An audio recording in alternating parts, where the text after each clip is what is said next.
अब माननीय सदस्य श्री विपिन सिंह परमार जी। अध्यक्ष महोदय जी,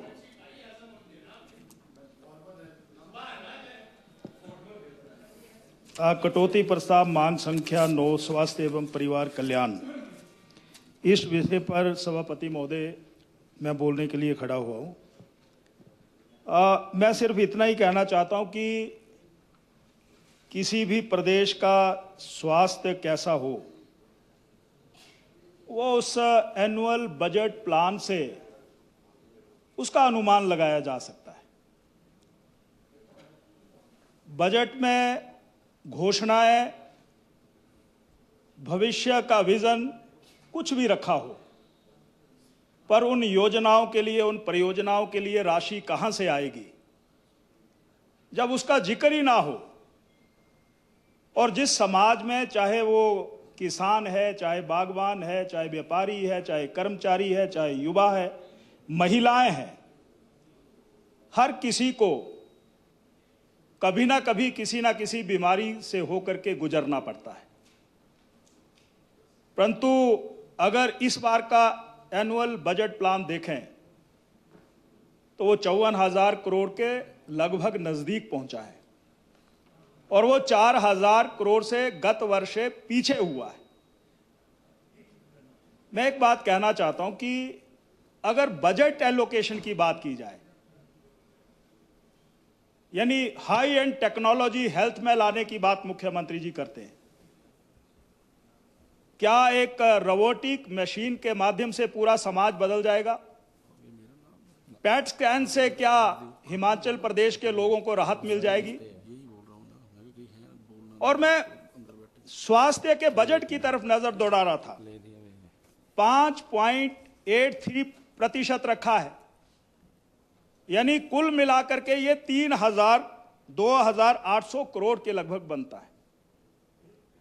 यानी सभी शिक्षा विभाग की तरफ नजर दौड़ाई जाए और यह लगभग 17.85% बनता है। तो मैं ये कहना चाहता हूं कि ऊंची उड़ान पर सरकार की इस ऊंची उड़ान में पंखों में दम नहीं है और बगैर पंखों के है, ना उसमें हिम्मत है, ना हौसला है।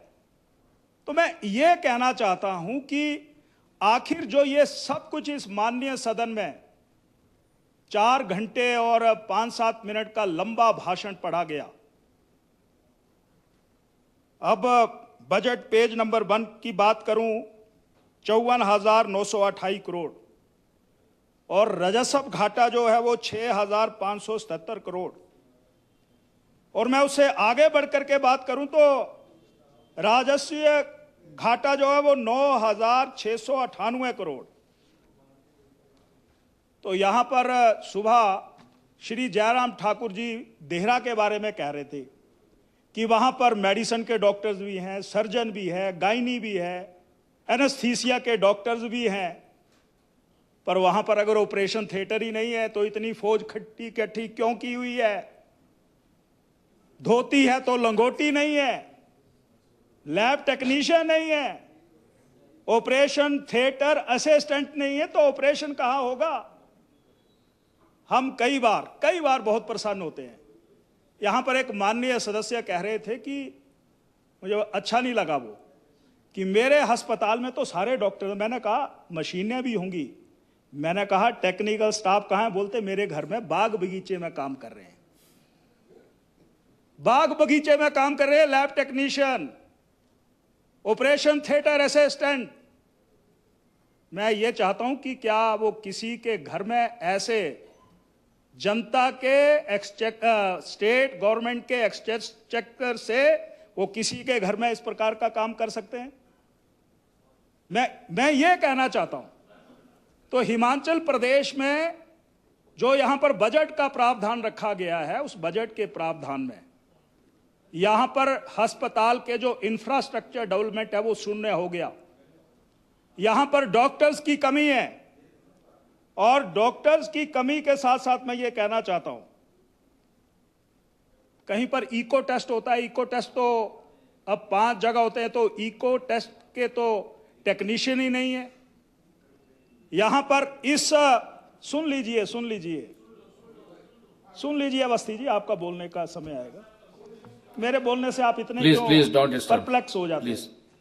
तो मैं ये कह रहा हूं कि यहां पर इस सदन में कहा जाता है कि अब तो शिमला में भी ठीक है ओपन हार्ट सर्जरी हो रही है, टांडा में भी हो रही है, पर अखबारों में जो खबरें छपती हैं वो बड़ी चिंतनीय होती हैं, दुख वाली होती है।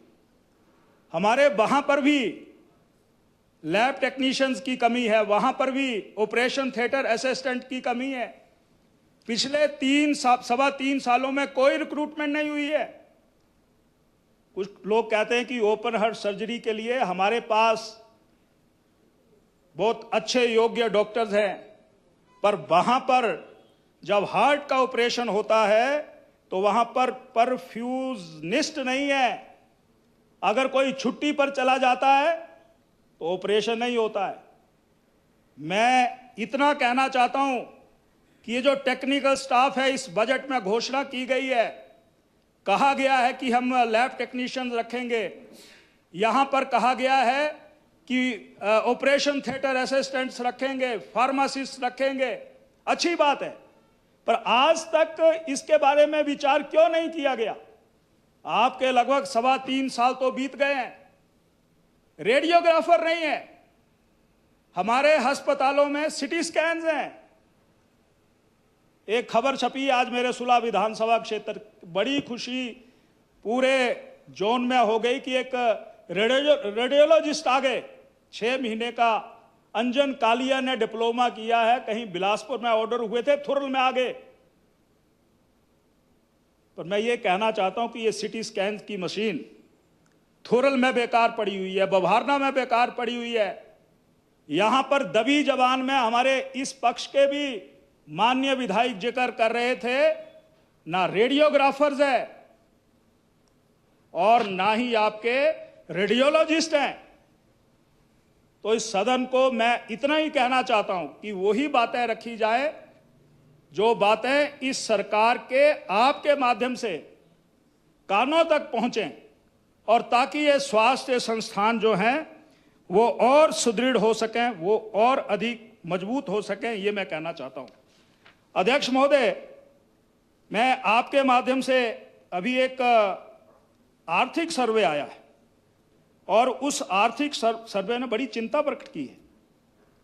उसमें क्या कहा गया है, पेज नंबर 305 पर, कि हिमाचल प्रदेश में 835 स्वास्थ्य संस्थान हैं और 16,699 बेड हैं, पर वहां पर हेल्थ के लिए जो टेक्नीशियंस होने चाहिए, पैरामेडिकल स्टाफ होना चाहिए, डॉक्टर्स होने चाहिए। मुझे इस बात को लेकर के बहुत खेद है, जब एक प्रश्न पूछा गया कि हिमाचल प्रदेश में कितने एमबीबीएस करने के बाद डॉक्टर्स रजिस्टर्ड हैं, तो यहां से जानकारी दी गई कि आंकड़ा इकट्ठा किया जा रहा है, आंकड़ा इकट्ठा किया जा रहा है। 6 मेडिकल कॉलेज हो गए हैं, एम्स हो गया है, और आंकड़ा आपके पास ना हो जी, और छोटा आंकड़ा है। तो मैं ये जो इकोनॉमिक सर्वे आया उसका जिक्र कर रहा हूं। उसमें कहा गया है कि यहां पर तो कहा जा रहा है कि हमने 100 करोड़ रुपए के उपकरण खरीदे। टांडा मेडिकल कॉलेज से मुख्यमंत्री के पास बार बार प्रतिवेदन भेज रहे हैं कि 90% जो सर्जरीज हैं वो एक जैसे ही उपकरणों से होती है, कृपया करके उसकी रिप्लेसमेंट कर दीजिए। परंतु उसके बारे में कोई विचार नहीं हो रहा है। ये प्रपोजल लगभग आज से 5 साल पहले आई थी, तो ये रिपोर्ट यहां पर कोट की जा रही है। ये मैं यहां पर जानकारी आपके माध्यम से देना चाहता हूं। अध्यक्ष महोदय, बिल्कुल थे, तो मैं एक हवाला और देना चाहता हूं। अल्टीमेटली चर्चा बहुत हो रही है और उसको सनसनीखेज के तरीके से पेश किया जा रहा है। अब अगर हिम केयर योजना शुरू की गई, अगर आयुष्मान योजना शुरू की गई, तो वह हिमाचल प्रदेश के लोगों को थी।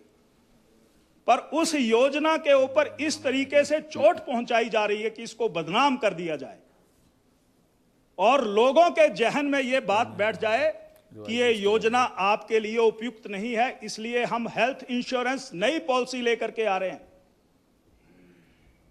तो मैं ये कहना चाहता हूं, आपके माध्यम से ये जानकारी देना चाहता हूं कि 2019 में ये योजना शुरू की गई थी। इसमें लगभग 5.5 लाख लोग इसमें कवर होते हैं, यानी एक परिवार में 5 लाख हैं तो 5 सदस्य हैं तो 25 लाख के लगभग हो जाते हैं। और मेरे ध्यान में यह भी है कि इस हिम केयर और आयुष्मान योजना के माध्यम से हार्ट सर्जरी हो गई, एंजियोग्राफी हो गई, कैंसर ट्रीटमेंट हो गया, यहां पर मेमोग्राफी और ब्रेस्ट कैंसर जैसा उपचार इससे हो गया, किडनी रिप्लेसमेंट या गुर्दा प्रत्यारोपण के लिए जो सुझाव लिए जाते हैं और उसमें इनिशियली इसके ऊपर खर्च किया जाता है, उसके बारे में चर्चा की गई। तो मैं ये इस माननीय सदन के माध्यम से, डायलिसिस इसमें होता है, ट्रांसप्लांट इसके माध्यम से होता है, न्यूरो सर्जरी इसमें कवर होती है और सामान्य सर्जरीज जो हैं लगभग ऑर्थोपेडिक सर्जरी, ज्वाइंट रिप्लेसमेंट भी इसके माध्यम से होता है, प्रेगनेंसी और डिलीवरी भी इसमें कवर होती थी। और जो शरीर में कई प्रकार के संक्रमण हैं, इन्फेक्शन है, और मुझे तो इस बात को लेकर के भी बहुत प्रसन्नता है कि जब ये योजना 2019 में हमने हिमाचल प्रदेश में आयुष्मान की तर्ज पर बनाई थी तो ऐसे बच्चों की सेवा करने का भी मौका मिला। कॉकलियर इम्प्लांट आज बंद है। 5 लाख रुपए से छोटा सा इम्प्लांट कानों में डालने के बाद गूंगे बहरे बच्चे जो है स्पीच थेरेपी के माध्यम से बोलना शुरू करते थे। ये हिमाचल प्रदेश के लोगों को ये सरकार सौगात दे रही है, ये सौगात दे रही है। मैं इतना कहना चाहता हूं, अगर भ्रष्टाचार हुआ है तो उसकी जड़ तक जाइए, जाना चाहिए, और जिन्होंने भ्रष्टाचार किया है उनके नाम सामने आने चाहिए। क्योंकि मैं ये कहना चाहता हूं, माननीय अध्यक्ष महोदय, यहां कहा जा रहा है कि बड़ा भारी भ्रष्टाचार हुआ है। मैं आपकी जानकारी में ये लाना चाहता हूं कि किसी भी बीमारी से संबंधित जब पेशेंट अस्पताल पहुंचता है तो वहां पर उस डिपार्टमेंट के डॉक्टर सबसे पहले कोड लगाते हैं, कोड जनरेट होता है। उसके बाद एम्स की एनालॉजी के ऊपर उस बीमारी के इलाज के लिए कितना पैसा खर्च होगा वो पैकेज की जानकारी दी जाती है। फिर उसके उपरांत आईपीडी, ओपीडी नहीं, आईपीडी के माध्यम से 24 घंटे के बाद उसका इलाज शुरू होता है। तो हम सबसे पहले यह जानकारी आपके माध्यम से लेना चाहते हैं कि वो कौन डॉक्टर है जिस डॉक्टर ने यानी पुरुष के नाम पर उस ओवरी कैंसर का जिक्र करने के बाद कह रहे हैं कि जाली बिल क्रिएट कर दिए। तहकीकात में जाइए, जानकारी दीजिए। हिमाचल प्रदेश में सनसनीखेज या इस प्रकार का माहौल और वातावरण बिल्कुल मत बनाइए। मेरी जानकारी के अनुसार जो कैंसर ओवरी दवा है वो लगभग 28 दिन तक चढ़ती है और उसको एडमिट रखना पड़ता है, बीच में छुट्टी भी दी जाती है। और ये जो कैंसर हॉस्पिटल है शिमला में, ऐसे लगभग 4 लोगों का इलाज 37 साल, 50 साल, 71 साल, 12 साल ऐसे कैंसर हॉस्पिटल में हो चुका है।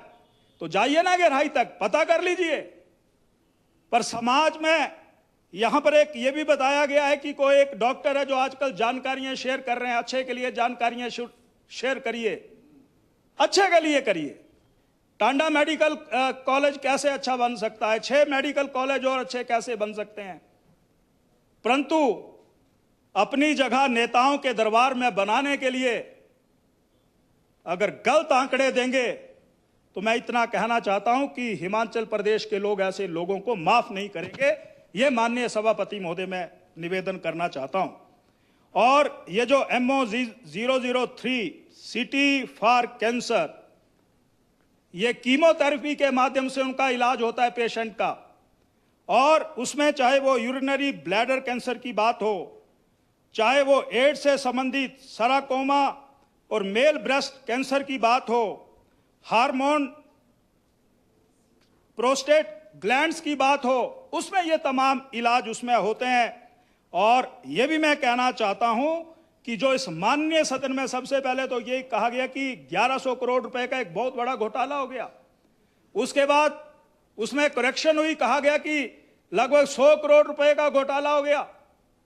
कौन सा घोटाला? जरा घोटाले की जानकारी तो हमें तो शेयर करो। तो मैं ये कहना चाहता हूं कि ये सब कुछ जो हो रहा है, ये आयुष्मान, ये हिम केयर योजना को बंद करने के लिए एक सोची समझी जो है रणनीति बनाई जा रही है। पर मैं इतना जरूर कहना चाहता हूं कि आज भी हिमाचल प्रदेश में 400 करोड़ रुपया मेडिकल कॉलेजेस से लेकर के जोनल अस्पताल तक देनदारियां हैं। हर सेशन में अलग अलग जानकारियां मिलती हैं, उसका भुगतान कीजिए। टांडा मेडिकल कॉलेज के 55 करोड़ रुपए आपको दे रहा है। वेंडर्स ने सामान देना बंद कर दिया है, स्टंटिंग बंद हो गई है, सर्जरीज सारी बंद हो गई है। कैथ लैब से मरीज को बाहर निकाल करके यह कहा जा रहा है कि हिमाचल प्रदेश में अब ये ना तो आयुष्मान कार्ड चलता है, क्योंकि उसके भी 19 करोड़ रुपया टांडा मेडिकल कॉलेज का जमा करवाना है। चंबा की एक जगह एक औरत को अपने बच्चे के इलाज के लिए कान की बालियां गिरवी रखनी पड़ती हैं। और मैंने तो यह भी देखा है कि आज के हालात में गंभीर बीमारियों के इलाज के लिए साहूकारों से लोन लेकर के जमीन गिरवी रख करके अपना उपचार करवाने के लिए मजबूर हो रहे हैं। गारंटियों ने आपको जताया होगा, पर हिमाचल प्रदेश के उन लोगों की सेवा करने के लिए निवर्तमान सरकार ने भी नर सेवा नारायण सेवा के रूप में यहां पर हिमाचल प्रदेश में काम किया। और जो आर्थिक सर्वे आया है वो बड़ा चौंकाने वाला है।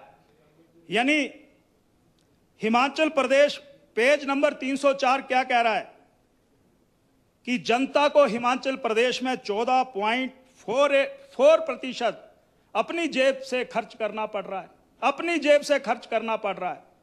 उनकी जेब जो है वो हल्की हो रही है।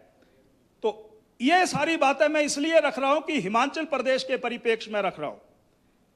एक सर्वे, इस इकोनॉमिक सर्वे में यह भी कहा गया है कि जो नॉन कम्युनिकेबल डिजीजेज हैं, अध्यक्ष महोदय यहां पर हमारे साथी ने जिक्र किया, जेनरिक दवाइयां हिमाचल प्रदेश में अगर देश में तैयार होती हैं तो सबसे अधिक, जिसमें 40% हिमाचल प्रदेश में तैयार होती हैं।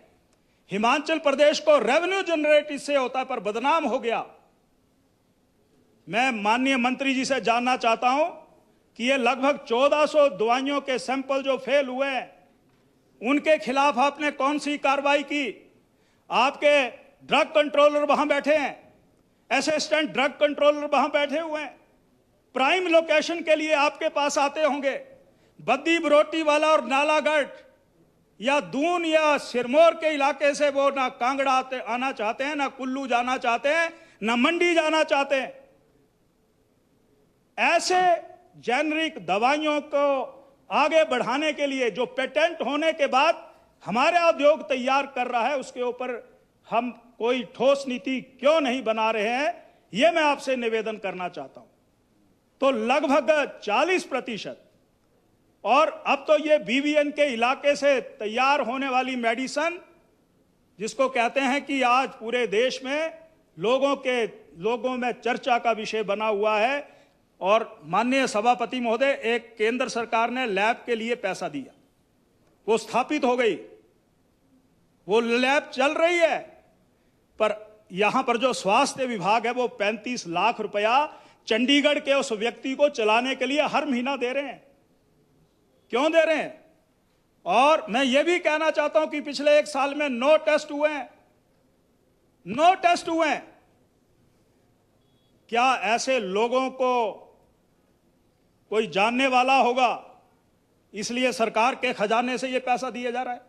मैंने मुख्यमंत्री जी के यहां भाषण में यह सुना, उन्होंने कहा कि हम हिमाचल प्रदेश में सैंपलिंग के लिए जो ड्रग लैब्स हैं वो इस्टेब्लिश करेंगे। ज्वाइंट कंडा घाट में जो लैब है उसका तो हालत सुधारो।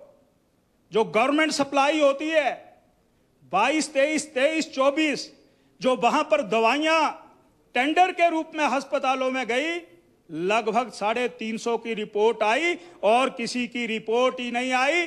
कैसी दवाइयां वेंडर ने भेजी, उसमें कौन सी गुणवत्ता थी?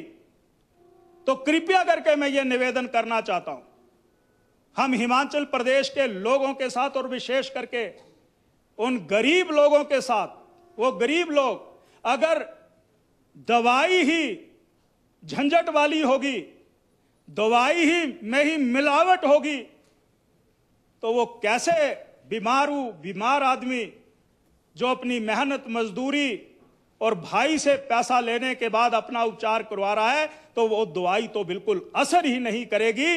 ये मैं आरोप लगाना चाहता हूं। इसलिए कृपया करके इन बातों के ऊपर और प्रिवेंटिव हेल्थ केयर के ऊपर हिमाचल प्रदेश सरकार कोई काम नहीं कर रही है।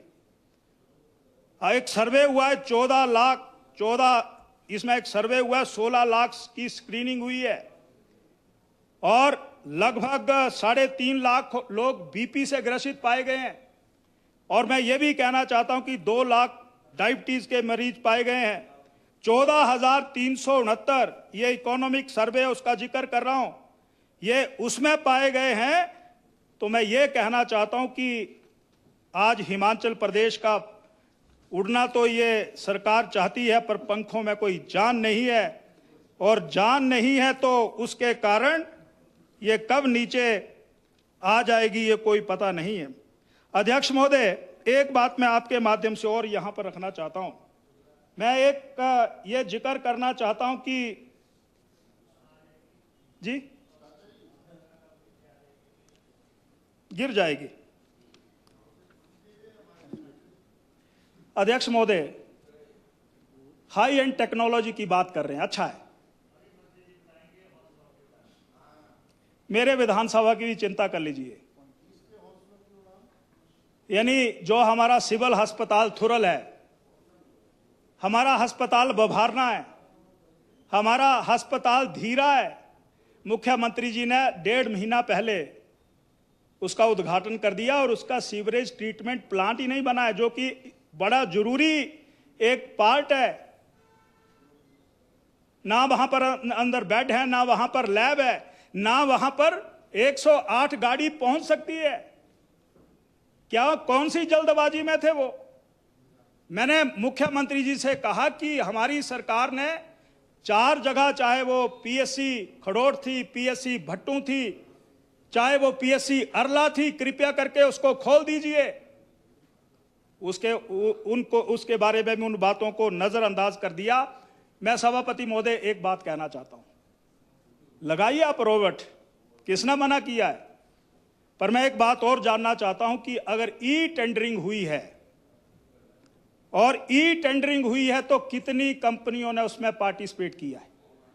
एक तो मैं ये जानना चाहता हूं, और ताकि हिमाचल प्रदेश की जनता के सामने ये सारा मामला ध्यान में आ जाए कि हिमाचल, अगर उसमें ई टेंडरिंग हुई है, दाविंसी कंपनी, अमेरिकन कंपनी ने 28 करोड़ रुपए की रोबोट मशीन लगाई है, तो यहां पर मंत्रा की मशीन भी है।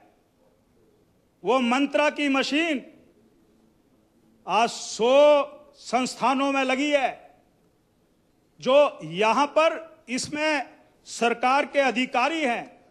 टेंडर लगाने से पहले क्या उन्होंने भी छानबीन की? एम्स में लगी है, पर आपके नेता और इस देश के प्रधानमंत्री स्वर्गीय राजीव गांधी एडवांस कैंसर अस्पताल दिल्ली, वहां पर 3 मशीनें लगी हुई हैं, मंत्रा की 3 की लगी हैं। तो मैं ये कह रहा हूं कि बिड में जाइए, हमें जानकारी तो दे दो। आप अवस्थी जी हमारे साथ क्यों चर्चा कर रहे हैं? मैं तो सभापति महोदय के माध्यम से ये सारी जानकारी यहां पर इसलिए लेना चाहता हूं। राजीव गांधी रिसर्च अस्पताल दिल्ली में लगी है, नोबल अस्पताल रिसर्च हॉस्पिटल पूना महाराष्ट्र में सबसे पहले लगी है, ईएसआईसी मेडिकल कॉलेज फरीदाबाद में लगी है, सर्वोदय अस्पताल फरीदाबाद में लगी है, king George medical university KNMU Lucknow में लगी है, और 100 से ज्यादा मशीनें अब तो दूसरे देशों में लगी हैं। मैं इस रोबोटिक मशीन का विरोध नहीं कर रहा हूं, परंतु क्या इसकी एक्सेप्टेबिलिटी इस लोन डेब्ट में फंसी हुई हिमाचल प्रदेश सरकार को 28 करोड़ कितना जायज है? कितना जायज है? यानी यहां पर सर्जरी पर कितना खर्च होगा, इसकी एक्सेप्टेबिलिटी पर कितना खर्च होगा, इसकी रेकरिंग कॉस्ट जो है उस पर कितना खर्च होगा? ये क्या टीम ने इसके ऊपर जानकारी ली है? कोई जानकारी नहीं ली। ये मैं यहां पर निवेदन करना चाहता हूं और मैं आपके माध्यम से यह जानकारी लेना चाहता हूं कि सबसे पहले ये 2 लग गई, कह रहे हैं 3 लोन लगाएंगे। मैं ये जानना चाहता हूं कि कितनी कंपनियों ने इसमें पार्टिसिपेट किया और मंत्रा ने भी किया कि नहीं किया, इंडिया मेड ने पार्टिसिपेट किया कि नहीं किया, और अगर नहीं किया तो सिंगल टेंडर एक कंपनी को क्यों दे दिया गया? मैं आपके माध्यम से ये जानकारी लेना चाहता हूं, ये जानकारी मैं लेना चाहता हूं। और Himachal Pradesh medical service corporation limited अगर इस काम को कर रही है तो अब जवाबदेही उनकी भी होगी और वो जवाबदेही सरकार के माध्यम से इस सदन में भी रखेगी। ये मैं निवेदन यहां पर करना चाहता हूं। अध्यक्ष महोदय, मैं ये भी जानना चाहता हूं कि ये जो रोबोट लग रहे हैं इसमें मेंटेनेंस कॉस्ट कितनी है, इसमें मशीन कॉस्ट कितनी है और सर्जरी की कॉस्ट कितनी है? मेरे साथ मत बहसिए, जाइए आप मेडिकल कॉलेज में और पता कीजिए कि एक यूरोलॉजी की सर्जरी, न्यूरोलॉजी की सर्जरी या हमारी गायनोकोलॉजी की सर्जरी पर कितना खर्च आ रहा है, पता कर लीजिए। आप बहन कर सकते हैं, आप 1.5 लाख रुपया खर्च कर सकते हैं, पर इस योजना में ना हिमकेयर कार्ड चलता है, ना आयुष्मान कार्ड चलता है और इसमें ना तो बीपीएल के परिवार कवर होते हैं। यह उन चंद अमीर लोगों के लिए सर्जरी है। मैं विरोध नहीं करता, परंतु तथ्य के ऊपर बात करने की जरूरत है। यह मैं आपसे यहां पर निवेदन करना चाहता हूं। अध्यक्ष महोदय, मैं एक बात और आपके ध्यान में यहां पर लाना चाहता हूं। जी,